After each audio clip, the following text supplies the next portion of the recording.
to me, I have a huge collection of cooking implements. That is definitely my forte, my cup of tea. I like anything iron. So, for example, the iron waffle maker are all of the iron tools that we have here. And I also like any cooking implements that I can use in a hearth. That's what I collect. Everyone collects something, and that's just what I collect. And Ron, I remember you telling me that you collect coffee mugs. I like coffee cups. Yes. That's my thing. Some people like lamps, some people like clocks or cooking implements, which I like them too. Coffee mugs are a lot cheaper. That's very true. And I'm a huge coffee drinker, and it's got to have like the right curve, because I have big hands, and it can't be too little, but it can't be too big to where it's, you know, just crazy. It's picky. People who know. But anyways, I like coffee mugs, whether they're solid or if they're patriotic. We were at an antique mall the other day, and there was one that was nothing but flags, and it was $3. I was gonna get it, but it had like a really ridiculous looking thing where I can only get like 1.5 finger in my fingers in the hole, and I was like, well, I can't use it, so I didn't get it. Of course not. What were they thinking when they made such a thing? But I know. But I love the period, the redware. I love redware. Some salt glaze. I'm not big if it's real dirty looking, real gray. But I prefer the redware. That's my favorite. I also love redware. And so you collect coffee mugs. For me, ironware, kitchenware. I love antique and vintage cookbooks. I have a really big collection of cookbooks from the 1940s at my house and the 1930s. Some from the 1920s. I of course want earlier ones, but they're awfully expensive. So the only ones that I personally own that are pre-1900 would be reproductions that are printed off probably in the 50s or 60s. Can't afford a genuine one yet, and we're still working on building the bedroom of this cabin. So, need my finances. Let's elaborate on that and the story. What people would have done back then in a small space at nighttime, they would roll out their bedrolls and they would sleep on the floor. Yes. Or the porch, or in the barn if they were guests. It was very primitive back then on the frontier. But we just need a little bit more time before we can add on and make it look to where we can show it on camera. Right. So right now our setup is at night. We move the kitchen table aside, and then we roll out a straw stuffed mattress, and we just sleep right in the center of the cabin. And when it's daylight, we roll it back up and we push the kitchen table back. So that's how we can make it in a one-room cabin without it being absolutely absurdly cluttered. And you're right about people sleeping outside, because even my mom, she told me back in the day, because my mom grew up in a village in Syria. If anyone watching this knows Al-Hasaka, Syria, that's in northern Syria. And she would tell me that they actually slept on the roof at night. Wow. The roofs were flat. Of course, they weren't pitched roofs. That would just be bizarre. I mean, they were flat. Yes, they were flat roofs. But the temperature was cooler up there at night, she said. So they would sleep up there at night. And I guess the bugs didn't bother them too much, or they were so used to it that they didn't mind it. And when it was too cold, they would come back inside, because it does get cold there. She did tell me that they have to wear thick wool socks and have wool blankets. So I know it does get cold there. And maybe we can show that once. Right. It's really hard to shoot in low light, but maybe we can do that one day. Right, we could do that one day. I do get asked that a lot. I ask, where do you guys sleep? And I mean, I don't know. We just haven't been brave enough to show us sleeping yet. She snores, so you don't want to hear that. I had no idea that I snored until recently. Ron told me, Justine, you snore. And I said, no, I do not snore. And apparently I do snore. It's not loud or anything. It's not like this guy snores. I have to wake him up 3 times a night to tell him, Ron, you're snoring. Because then he has to flip over. Because he snores when he sleeps on his back. When he's on his side, he doesn't snore. Yep. So for me, it's just kind of a gentle, heavy breathing kind of snore that comes and goes. For him, it's a freight train. And right now, we are snacking on some gingerbread cookies. I already had one, so I'm kind of full. Yeah, if you haven't watched her make these, go to Early American. It's the latest episode. Right. Yes. And earlier today I had beans, so I'm really not hungry right now.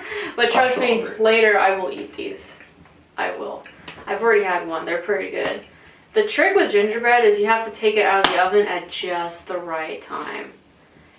I give it the poke test. So when you poke it, if it's still soft like a pillow, but your finger doesn't completely go through, then they're done. You might not think that they're done, but gingerbread hardens really quickly after you take it out. So if you take it out of the oven when it's already hard, they're ruined. You can't eat them because they're going to get even harder once you take them out. They're going to be like crackers when you snap into them. They're going to break your teeth. And dental care is expensive, so we don't want to mess with that. Mm-hmm. So make sure you take them out when they're still pillowy. Then they'll harden and be just right. And you can have them with milk if you wish. We don't have milk here because Ron cannot digest milk. It upsets his humors, makes things go out of balance, if you know what I mean. Along with beans. I do love milk though. Yes. But I'm not allowed today. We all like what we can't have. And I was just talking with Ron about my cookie presses. I don't have too many cookie cutters. I don't know, cookie cutters have just never impressed me too much. I prefer cookie presses. Mm-hmm. I think they're more beautiful. They have more intricate designs. You can have a beautiful intricate flower or a heart, or you can have like an entire person's figure. I've seen some gingerbread molds that have a woman in a very elaborate dress. Can't afford any of those at the moment, but someday I would love to have them. And I haven't showed these two to you, Ron. I haven't used them because they have more of a summer design, and obviously we are beyond that. But these are the two that I used for the gingerbread today, the heart and a star. I figured that goes all year round. You can use that in summer, fall, winter, spring. But my other two are flowers. I have a sunflower. Nice. And I have a plant that I cannot identify. It's definitely not a tulip. I'm not sure what that is.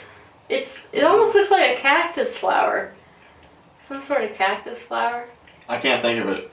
If anybody knows what grows on the side of the highways as you're going up towards, say, Iowa, it looks like a miniature corn plant. It's got the same leaves as corn, but it's got like a brown head on it, and it's maybe 4 foot tall. Mm-hmm. I always forget what that's called, but that's what this is. Well, thank you, Ron, because I wouldn't have even begun to have guessed that. I'm sure somebody will, and maybe we can stick a close up. I will. That's what I'm going to do with all of these, because I definitely can't see it from that far away. There's no way. You like the cookies? The cookies are excellent. They are? They're not a ginger snap. They're a gingerbread. So right, they're soft. They're soft. Yeah, but they're firm enough where you can they bake it against your plate. So they definitely break easily. There's just no snap. But these are perfect. The consistency is awesome. Thank you. The trick is to bake it for only about 10 to 12 minutes. When they're pillowy soft, you take them out. What's your favorite cookie? Oatmeal. No. That's my favorite cookie. Oatmeal is my favorite You cookie. can't copy me, Ron. And I make the most awesome oatmeal cookies. My trick is to take them out of the oven a little bit sooner than you need to, then they stay extra soft and chewy. That's how it is with a lot of cookies. Oatmeal's my favorite too. And a lot of people don't like raisins, but I quite like raisins in my oatmeal cookies. You like them as well? I do. Some people like chocolate chips. That would be good. That is good. I'm not sure what I prefer, the chocolate chips or the raisins. Maybe the raisins, but not by much. I mean, both are excellent, don't get me wrong. I have experimented with dried cranberries. I like dried cranberries. Oh, and, wow. That is a very good idea. So I've swapped out the raisins before, and that was good too. That's a very good idea. I love cranberries. I like cranberry pound cake. That's good too. So my favorite cookie, as we've already established, is oatmeal. So then my second favorite cookie. Well, gingerbread's in my top 3, but I think it's probably at number 3. So number 2, I do like a good chocolate chip cookie, but I like my chocolate chip cookies to be thick and soft. I cannot stand the thin, crispy chocolate chip cookies. I cannot stand those. They have to be soft and chewy. Right. Growing up, that's all we had in our house was the super thin wafer-like ones, and I don't like those. When you put them in milk, they don't soften up like the soft, thick ones do. It's just not as satisfying. It's like eating a bizarre cracker. I don't like it. If I had to pick a second favorite, I don't know. That's really tough. Maybe I'm gonna call it the wrong thing, but maybe a lemon cookie, some kind of lemon cookie with lemon in it. I think there's a Williamsburg recipe that our good friend Candy made some the other week. They were either lemon and orange or something. It like was that. lemon shortbread. Yeah, they're lemon very shortbread. good. I love shortbread. I will eat the whole pan of them. It's very dangerous. And now it just popped into my head. I also really love thumbprint cookies. Those are the cookies that they have the jelly on top of them. They call them thumbprint cookies because when you make them, you put your thumb down in there to make the impression, and then you fill it with jam. I love those. And those are dangerous for me. I can stop with the chocolate chip ones, but thumbprint cookies? No. I will just eat an entire box. I don't even know how I am the weight that I am. I should probably be 500 pounds by now. I know why I'm the weight that I am. I've ate 3 or 4 of these since we've been... What are you're trying to imply that you're overweight? You're perfectly fine. You need a girdle. A girdle. Yes. A lot of gentlemen, they wear girdles. Santa's gotta eat. Oh, you're Santa? I may as well be. As much stuff as I make. A lot of men, they do wear girdles, believe it or not. It helps with your posture. Maybe not so much in the way of modern men, but once upon a time. Though I'm glad you don't actually wear one. We would have to wake up half an hour earlier than we already do. And I would have to lace you into it. Yeah, let's not do that. Yes, let's not do that. Well, is there anything else you need to know for this week? We've started to receive letters. We have started to receive letters to the P.O. box that we established. Now the address for that is actually the Sassafras Creek Original Store in St. Genevieve. That's the store that Candy owns, that we've been in a couple of times. Candy is our dearest friend. She's probably watching this right now. Probably. We spent all Friday night with her and her husband, because I'm playing as the Tavern Wench until Christmas time. They have an event where every Friday there's a group that comes through until 9 o'clock at night, and I have to pour them hot cider, and they just talk with us, and they talk with Candy, and they look around St. Genevieve.